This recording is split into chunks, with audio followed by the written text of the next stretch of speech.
ಅಹಿಂದನ್ನು ಎದುರಿಸಬೇಕಾಗಿದ್ರೆ ಒಕ್ಕಲಿಗ ಮತ್ತು ಲಿಂಗಾಯತ್ ಎರಡೂ ಕೂಡಿದಾಗ ಮಾತ್ರ ಸಾಧ್ಯ ಅನ್ನೋ ಮೆಸೇಜಿಗೆ ಬಂದದ.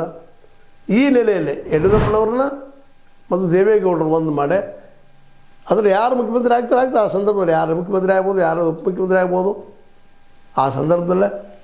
ಯಾಕಪ್ಪ ಅಂತಂದ್ರೆ ಈ ಒಂದು ಪ್ಲ್ಯಾನೆಟಲ್ಲಿ ನಾವು ಗೆಲ್ಲಬೋದು ಅನ್ನೋದು ಆಸೆ ಸೆಂಟ್ರಲ್ ಗೌರ್ಮೆಂಟಿದ್ದು, ಅದರಲ್ಲೂ RSS ಮತ್ತು BJP ಇದ್ದು. ಹೀಗಾಗಿ ಈ ಒಂದು ಕಾಂಬಿನೇಷನ್ನ ದಿಂದಾಗೆ ಇವತ್ತು BJP ನಮ್ಮ ಯತ್ನಾಳ್ರಿಗೆ ಬಾಗಲ ಮುಚ್ಚಿದಂಗೆ ಮಾಡ್ಯದ. ಯತ್ನಾಳ್ರಿಗೂ ಇದು ವಾಸ ಬಡದದ, ನಮ್ಮ ನೀನು ಹೊಳೆ ತೊಗೊಳ್ಲಿಕ್ಕೆ ಇಲ್ಲ ಅಂತೇಳಿ. ಜೊತೆಗೆ ಇವರೆಲ್ಲ ಹೋದ್ಮೇಲೆ ಅಲ್ಲಿ ವಾತಾವರಣ ಉಸಿರುಗಟ್ಟು ಸೋದ ವಾತಾವರಣ ಇರುವುದರಿಂದಾಗಿ ರಮೇಶ್ ಜಾರಕಿಹೊಳಿ ಸಹಿತ ಕಾಂಗ್ರೆಸ್ ಬರೋ ಸಾಧ್ಯತೆಗಳಿದ್ದಾವೆ. ಯಾಕಂದರೆ ಸಿದ್ದರಾಮಯ್ಯ ಜೊತೆಗೆ ಒಳ್ಳೆಯ ಸಂಬಂಧ ಅದ. ಜೊತೆಗೆ ಇವತ್ತು ಈ ಸಿದ್ದರಾಮಯ್ಯ ಹೇಳ್ತಾ ನಡೆಯೋಂಗದ. DKC ಅವರು ಇವತ್ತು ವೀಕ್ ಆಗಿದ್ದಾರೆ. ಆ ಎಲ್ಲ ನೆಲೆಯಲ್ಲಿ ಏನು ಆಗ್ಬೋದಾ? ನಮ್ಮ ಯತ್ನಾಳರು ಕಾಂಗ್ರೆಸ್ಗೆ ಬರ್ಬೋದಾ? ಜೊತೆಗೆ ರಮೇಶ್ ಜಾರಕಿಹೊಳಿ ಅವ್ರು ಬರ್ಬೋದಾ?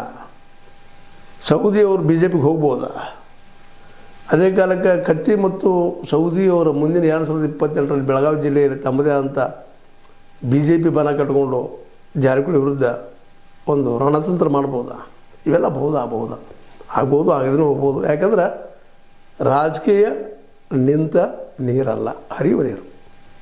ಇದು ನಿಮ್ಗೆ ಲೈಕ್ ಆಗಿರ್ಬೋದು, ಲೈಕ್ ಮಾಡಿ ಶೇರ್ ಮಾಡಿ ಕಮೆಂಟ್ ಮಾಡಿ, ಜೊತೆ ಸಬ್ಸ್ಕ್ರೈಬ್ ಮಾಡಿ. H16 ನ್ಯೂಸ್ ಅರ್ಥ ಸತ್ಯ ಬಂದರೆ